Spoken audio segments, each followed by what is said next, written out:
IVM.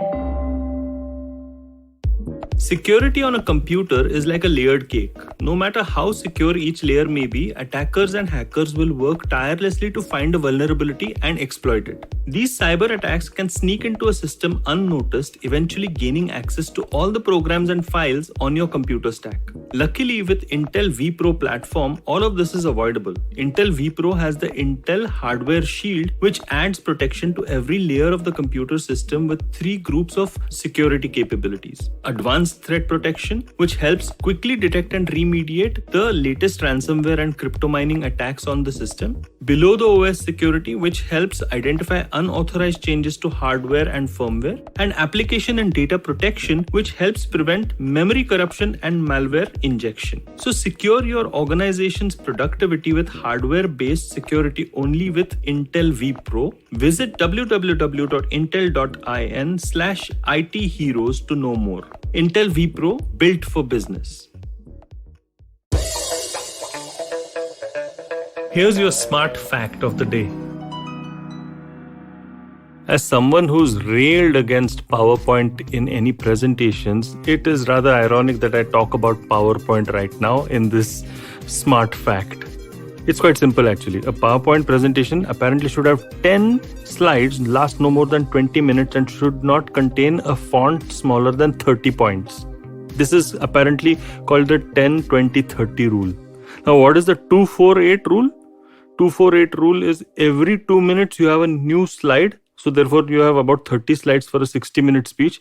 No more than 4 bullets per slide and no more than 8 words per bullet. My God, I'm already getting confused. Hey there, welcome to Smarter with Sid, and in today's episode what I'm trying to talk about is the impact of listening well in making a great presentation. Yeah, you heard that right. Not in a great presentation delivered to you, but when you're making a great presentation. So why am I saying that? Let's take a couple of steps back. What essentially we come to know is the kind of smart facts that I just talked to you about. Those kind of templates are plenty on the internet. You can find them out, and sure, they'll be useful. If you are stuck doing a PowerPointer, right? You will find it useful. You will find it as a great guiding point, 10 points, 20 minutes, etc., etc. But I think there is one underrated skill that is not being really talked about when it comes to making a very effective presentation. So I want to talk about that first. And I also want to talk about how to listen to a presentation itself. So today's episode is all about listening, but listening in a specific context, the context of somebody making a presentation. So first of all, let's just look at what am I talking about when it comes to listening when you yourself are making the presentation. So think about how unnatural it is, whether it's on Zoom or it's in real life. You are kind of figuratively or metaphorically standing up and making a presentation. Your slides are being seen and attention is being divided between you, your voice and the slides, and those slides are coming on with a lot of data in it, and then people are getting interested in that data or not interested, and then the zoning out happens. Okay. And then people maybe are impatient. They want you to know how long this is going to be, because there is no real understanding unless and until you have specified it that, okay, this is going to be for 20 minutes, or the other guy has specified it that it's better be for 20 minutes because that's all the time that he or she has. So, you know what it goes like, right? And I've been listening to so many student and learner presentations that I thought that the most obvious thing that any guy or gal who's making a presentation should remember is being overlooked. And that is, you need to be able to listen to what is being asked of you even before you touch PowerPoint. I know I've made presentations on presentations. Yeah, that's meta. But actually, I have made an episode on how to make an effective presentation. If you scroll through my archives, you will find one there, and those rules still apply. But this is a very different skill. And it is about listening to what the brief is and listening to it so well that you are able to represent it in a manner that the guy who's on the other side, the guy who's listening to your presentation, understands that, okay, this person has listened to what my problem is, right?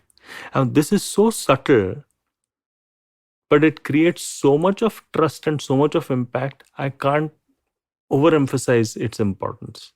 Because what tends to happen is that when I come on stage, whether it is again a virtual stage or a real stage, and I start talking and I start presenting my brilliant ideas or my insights or my solutions or my data or my analysis, you can sense a little bit of discomfort happening at the subconscious level. And I've tried to understand what can this discomfort be attributed to, and I have come to understand that it is about, hey, have these guys actually listened to what I have to say as the brief? And that can only be represented by you clearly stating it in a manner that's convincing enough that, yes, I have listened to you. This is what your problem is. These are the nuances and subtler aspects of the problem. These are things that you may have not said, but these are, I'm inferring, and therefore, I've really thought through. I take care of what the issue is. I take care of your problem, and so therefore I'll take care of your business. I'll take care of your campaign. I'll take care of your product or whatever it is. So there are so many things that are happening and are being communicated at a meta level, at a metacognitive level, when you are showcasing the fact that you have listened really well. And if those are your initial slides, then there is a relaxation from the listener's side, and then he is more open, more amenable to whatever your solutions are. And I've seen very ordinary solutions, very mundane ideas actually get the green light when the guy on the other side has been convinced that you have listened to him, either before or after the meetings that have been held before, over phone calls, etc., etc., etc. And that makes one heck of a difference. I'm telling you, next time, try it out. Allow, and you don't have to be obvious about it. Don't say, hey, we've listened to you. That is kind of counterintuitive. But through the slide that you're saying, whatever content there is, the person has to get a feeling that I have been listened to, and now these guys are presenting something to me. Really important. And now let me go to the other side. If you're on the receiving end of a presentation, all these rules still apply, right? And I'm assuming that there have been times that you're getting to be real irritated with the presenter and with the way in which the presentation is being made, and the audacity of the presenter for not having listened to you and still presenting some solution, or the irrelevance of it all, and stuff like that. And yes, there are many ways in which you can get irritated with something like this. But I've realized that it is a complete waste of my time to get irritated with listening to a presentation, because I guess as somebody who's working, you will soon realize that you are going to have to go through many meetings wherein there are presentations that are made. Now, some of us have created coping mechanisms wherein we are doing other things, especially if we are on Zoom, or doodling away if it's real life, or trying to solve our own things and only paying partial attention and the rest of it. And those are good coping mechanisms, I would say. Good coping mechanisms. I would never, start berating you for having one. But there is another method, which is to have a beginner's mind and to listen to the good and to the unlearned, to the unheard. You have not listened to something that this person has to say. And I think if you have this sort of beginner's mind towards listening to a presentation, it will hold you in good stead. At least you will have a much better time, if nothing else, of listening to the presentation. And at the very best, it can possibly showcase an insight to you that you may have overlooked because you're so irritated with everything else, the quality of the presentation or the quality of the presenter and the rest of it. If you yourself relax into looking out for that wonderful insight with a beginner's mind. I don't know, guys. I'm just trying to make the most out of work life, and a lot of work life is actually spent in presentations and meetings, right? And this is where it's the chance to be smarter, that 1% smarter, 2% smarter, 10% smarter. And a lot of times we just tend to get into some habitual methods, patterns of behavior during presentations. And maybe those mundane, ordinary moments are the ones which we need to crack first and be different, be a little smarter. Yeah, smarter, 1% smarter maybe. If you are, then I'm certain that you will appreciate this sentiment of mine. Here's to all of us becoming 1% smarter. And I hope you like this episode of Smarter with Sid. Yeah. And I hope that with that lovely, nice segue, you will also look at the way in which I'm kind of plugging in the traveling professor who, is nobody else but me. I'm on Instagram as the traveling professor and on LinkedIn as well. And on LinkedIn, I write notes. On Instagram, I create reels and some other content. Do take a look at that. And if you like podcasts like these, just go to IVM Podcasts. They've got some great stuff there. Until next time, my friends. Until next time.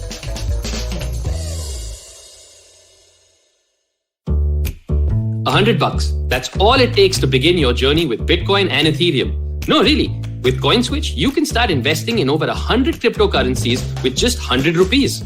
On top of that, there are zero charges for deposits and withdrawals, so you can trade, buy, sell, however and whenever you want. All of this, plus their extremely intuitive interface, makes CoinSwitch the perfect app for beginners in the crypto space. But don't take my word for it. Just download CoinSwitch for free and try it out for yourself. If you'd like more information on cryptocurrencies, tune into a show about crypto with me, Rohan Joshi, my new adventure on IVM Podcasts. CoinSwitch, kuch to badlega. Hey everybody, it's been another great week on the IVM Podcast Network.